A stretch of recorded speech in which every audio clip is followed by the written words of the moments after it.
Today I'll be doing a video that I have surprisingly never done before, and that is the best first drops that I have been on. I have done a video about first drops in the past, but that was a tier list, and that's a little bit different from this one. But that was before I got to my close to 40 credits this summer, so there are a lot more contenders for the top spots on this list. But before we start, we do have some honorable mentions like Wildcats Revenge, Twisted Timbers, Valraven, and some B&M hypers like Mako and Apollo's Chariot that barely missed the list. But let's begin with number 10.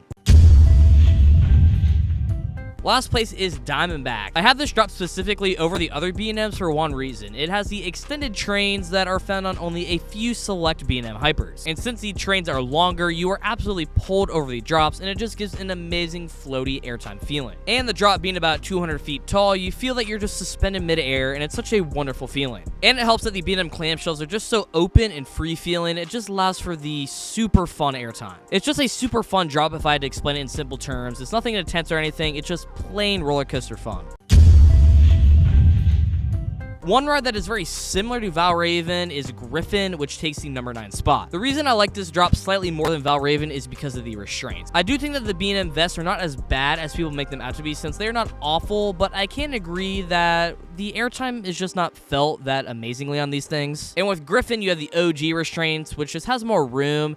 And on the drops, you're just able to feel that airtime a little bit more, which is why it's higher. But still, sitting over the edge, looking straight down is just so scary.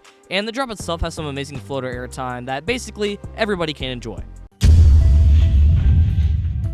8th place belongs to Gatekeeper. This drop is so good. I love it, and it just has so much variety to it because of those trains. Depending on which side you sit on, you're either lifted up or pulled down, and both are great. And on top of that, if you sit in the front, you just get some elite hang time looking right over the drop, and in the back, you were just whipped over a lot more violently than you would think it would be. This drop just has so many different combinations. If it's the back, front, left, right, you can just combine it in so many different ways, and I love the different variety it has. Anyone that tells you that Gatekeeper isn't a good ride is just out of their minds. Don't believe them whatsoever.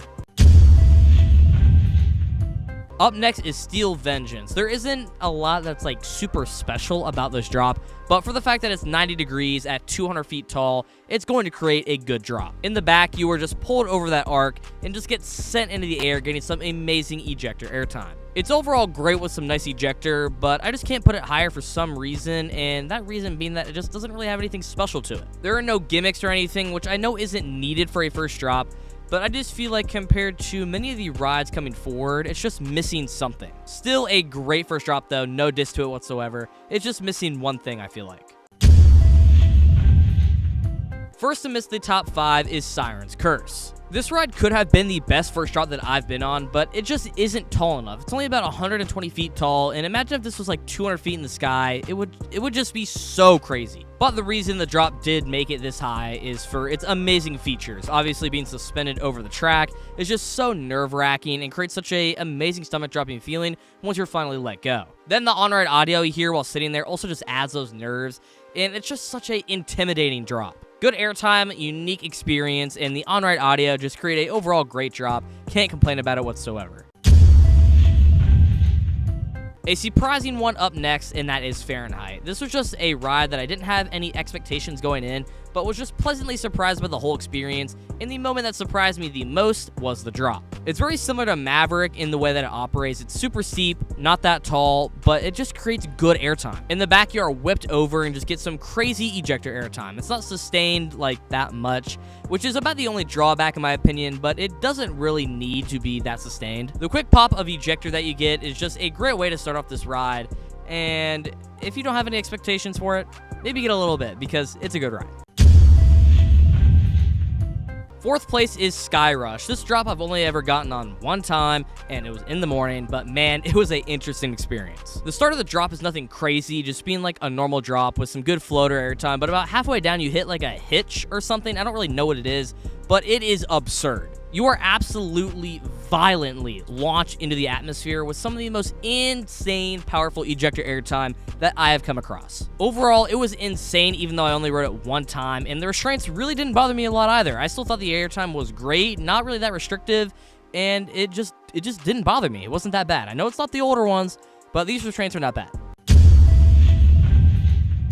Next up is Orion. I know some people don't really love this thing or they love hating on it, but about the only thing that you can't hate on it is the drop, because it's basically perfect in almost every way. The drop is almost 90 degrees and 300 feet tall, which those two things combined just create a out-of-this-world experience. You are just sent flying in the back, getting some good floater, ejector, mix of airtime depending on the time of day, and it's just so incredibly fun. Being floated out of your seat for a good 2 to 3 seconds is such a wonderful thing, and with those B&M restraints, it's just so easy to enjoy every single second of it. Really good drop. The runner-up is going to go to the other Giga that I've been on, Millennium Force. This drop is just so iconic, and it really does live up to the hype since it's about as elite of a first drop that you can get. This thing is huge and one of the biggest rides in the world, and it's just so impeccable. The drop isn't quite 90 degrees, but on ride, it feels like it, and because of those T-bars, you just get some amazing flow ejector airtime. And like I said, it's huge. You're out of your seat for a good 2 to 3 seconds, just like on Orion, and every single second of that, you are just floating in your seat. Anyone that says Millie is overrated is wrong, and this drop is amazing. Number 1 is going to go to another Cedar Point ride, Maverick. This first drop is insane, and that is for many different reasons. The first thing is that it's 95 degrees steep, and even though the ride is short, it actually helps out the first drop a lot. Since the ride is only about 100 feet tall, to get to 95 degrees, it has to get there so sharp and quick, which just sends you flying out of your seat. The only thing bad about it is that the drop isn't sustained, but I'm okay with it, since it's maybe the most intense airtime from a first drop I've experienced. It's just so sharp, and it makes up for it in basically every way. My favorite first drop that I've been on so far, and easily the most intense as well. It's so powerful. Thanks for watching. All of these drops are phenomenal in their own way. If it's like the floaty feeling, the quick ejector, they're all just some of my favorites out there, and I can't wait to get on even more in the future. But other than that, comment what you think is the best, and of course, have a good day.